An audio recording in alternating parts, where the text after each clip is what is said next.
Y cuando voy a montarme en el automóvil, veo que cerca del automóvil había un hombre. Y recuerdo que mando a la seguridad a que verifique quién es ese hombre. La seguridad llega y me dice: tranquilo, Héctor, que es un borracho. Recuerdo que me acerco al automóvil, y cuando me acerco al automóvil, recuerdo que veo que este borracho estaba todo sucio, o sea que él deambulaba. Recuerdo que metí la mano en el bolsillo del pantalón para darle dinero, pero algo me sorprendió, que cuando saqué el dinero para dárselo, cualquier reacción de un deambulante es coger el dinero rápido. Pero sin embargo este hombre no cogió el dinero.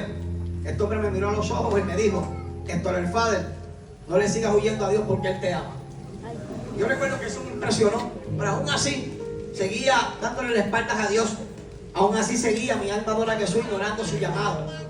Muchas predicaciones, muchas personas hablándome de Jesús, pero estaba tan y tan cegado que se me hacía difícil entender que me hacía falta acercarme a ese Jesús. Por eso la incógnita de la gente, por el cómo este hombre se convirtió. Recuerdo que para febrero me busqué un caso de intento de asesinato. Y recuerdo mi alma adora a Jesús que fuimos arrestados. Recuerdo que cuando fuimos a la corte, recuerdo que salía suelto, pero la corte se fue en alzada, o sea, quería reabrir el caso. Y recuerdo que ese 28 de febrero del 2008, el mismo día que fui con Chino a ese culto. ¿Por qué llegué a ese culto? Porque recuerdo que un amigo mío a las 10 de la mañana me mandó un mensaje que decía: Héctor, hoy hay culto en Loíza. Loíza es un sector en Puerto Rico, un pueblo. Y decía el mensaje: Dios quiere hablar contigo. Gracias, guerrero. Y yo recuerdo que vi el mensaje y me sorprendió un poco, pero lo ignoré. Pero recuerdo que a las 12 del mediodía volvió a mandarme un mensaje de texto que decía: Héctor, hoy hay culto en Loíza, Dios quiere hablar contigo. Recuerdo que ese mensaje ya me estaba incomodando un poco. Pero recuerdo que a las 3 de la tarde volvió de nuevo. Y el mensaje decía: Héctor, hoy hay culto en Loíza y Dios quiere hablar contigo. Ya el tercer mensaje yo dije que mucho molestan a estos cristianos. Hoy digo: Dios bendiga a los cristianos que son insistentes. Pero recuerdo que a las 5 de la tarde me llegó un mensaje. Un mensaje que me hizo estar aquí. Un mensaje que me dijo una gran verdad que me hizo libre. Que yo pienso que si esa verdad me lo hubieran dicho muchos años atrás, me hubiera hecho libre también. Porque es una verdad que mucha gente no conoce. El mensaje decía: Héctor, hoy hay culto en Loíza y Dios quiere hablar contigo. Pero al final decía: no dejen que en el infierno se rían de ti. Yo recuerdo que cuando yo leí ese mensaje, yo comencé a temblar. Cuando leí ese mensaje, yo me puse muy nervioso, porque te dije que me habían predicado mucho, te dije que me habían hablado mucho, mi alma adora a Jesús del Evangelio, pero nadie me había dicho que en el infierno se podía reír de mí. Y recuerdo que llamé a mi esposa rápido y le dije: vístete que vamos a salir. Ella pensó que era por un restaurante, pero la realidad es que le dije: vístete porque vamos por un culto. Se sorprendió. Recuerdo que llegamos al culto y recuerdo mi alma adora a Jesús que cuando el predicador terminó de predicar, recuerdo que con mucho miedo, con mucha incertidumbre, pasé al frente llorando, porque es que yo quería saber por qué el infierno se podía reír de mí. La realidad es que cuando me hablaban del infierno, yo pensaba en un diablo con 2 cuernos, un tenedor y una cola. Yo no sabía que el infierno era tan real.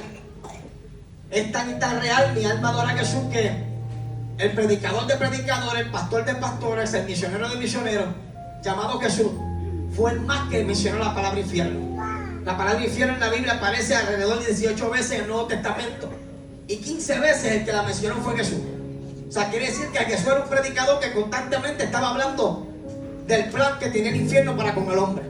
Yo no sabía que el infierno era tan real. Yo no sabía que la Biblia dice en Proverbios 30, versículo 16, que el Seol, el infierno, es la tierra estéril. Es la tierra que no se sacia con agua y el fuego que jamás dice basta. O sea, yo no sabía que el infierno era insaciable. Y cuando buscamos la palabra insaciable, es difícil de saciar o de satisfacer. O sea, yo no sabía, mi alma adora a Jesús, nada del infierno. El infierno.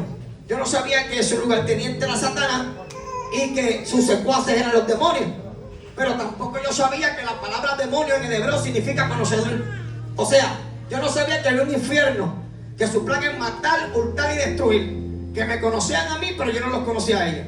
Por eso es que la Biblia habla de los hijos de un tal Ezeba. Y dice la Biblia que esos hijos de tal Ezeba trataron de pelear con unos demonios. Pero dice la Biblia que los demonios le dijeron: a Pablo y a Jesús conocemos. ¿Ustedes quiénes son? O sea, quiere decir entonces que yo no sabía que los demonios me conocían. Los demonios conocían mi alma adora a Jesús, que cuando yo salí de los conciertos, después de llenar los conciertos a capacidad 30,000, 50,000, 60,000 personas, ellos conocían que en el cuarto donde no había nadie, ellos me podían atormentar. Ellos podían comenzar a deprimirme. Ellos sabían, mi alma adora a Jesús, que muchas veces, o casi todas las veces, yo tenía que tener personas en mi cuarto para poder dormir. Recuerdo que un día llegamos a una entrevista por la mañana en una emisora en Nueva York junto con Jay-Z. Y recuerdo que cuando llegué con mi seguridad. Y recuerdo que mi seguridad estaba dormida. Y recuerdo que Jay-Z y la seguridad de Jay-Z comenzaron a relajar la seguridad mía. Y dijeron: Andy, esta es tu seguridad y está durmiendo. Lo que yo no sabía era que mi seguridad, yo le pagaba por más que fuera mi seguridad. Yo le pagaba porque estuviera despierto conmigo en la habitación hasta las 6 de la mañana. Porque de noche yo no podía dormir. O sea, quiere decir entonces que yo no sabía que los demonios sabían que me podían atormentar, que me podían deprimir. Yo no sabía que había un infierno que se podía reír de mí. Recuerdo mi alma adora a Jesús, que eso fue para mí demasiado impactante. ¿Por qué? Porque yo no sabía que los demonios tenían una fiesta conmigo. Y cuando tú buscas lo que significa la palabra fiesta, la palabra fiesta significa reunión de personas en un lugar